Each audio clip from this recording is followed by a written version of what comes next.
गड़ाड़ हुआ खजाना एक किसान अपने खेत में काम कर रहा था।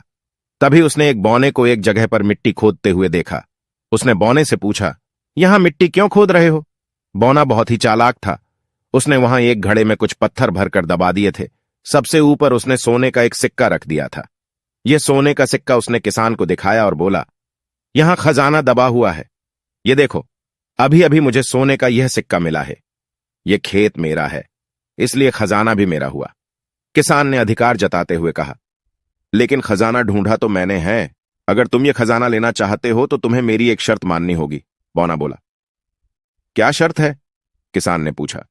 तब बौना बोला, अगले 2 वर्षों तक अपने खेतों में तुम जो कुछ भी बोओगे उसका आधा हिस्सा मेरा होगा। अर्थात जो फसल उगेगी उसका आधा हिस्सा तुम्हारा और आधा हिस्सा मेरा। किसान ने कहा, ठीक है, मुझे मंजूर है। यह बात सुनकर बौना मन ही मन खुश हो गया। उसको हंसते देखकर किसान को थोड़ा संदेह हुआ। वह तुरंत समझ गया कि कुछ गड़बड़ है। उसने बौने से कहा, सुनो, मेरी बात पूरी तो होने दो। अगले 2 वर्षों तक मैं जो कुछ भी उगाऊंगा उसको हम 2 भागों में बांटेंगे।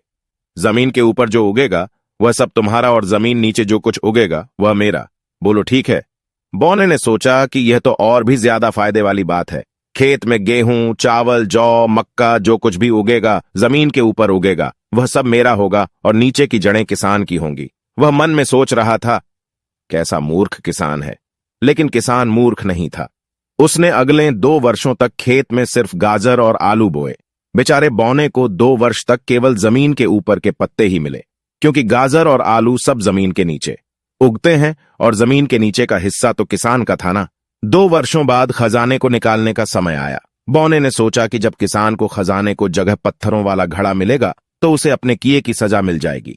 लेकिन भगवान भी बुद्धिमान व्यक्ति का साथ देते हैं। जब वह जगह खोदी गई तो वहां 2 घड़े मिले। एक तो वही जो बौने ने दबाया था, पत्थरों से भरा हुआ, और दूसरा सचमुच सोने के सिक्कों से भरा आ। इस तरह किसान को धन भी मिला और धान्य भी, और यह सब उसकी समझदारी की वजह से हुआ।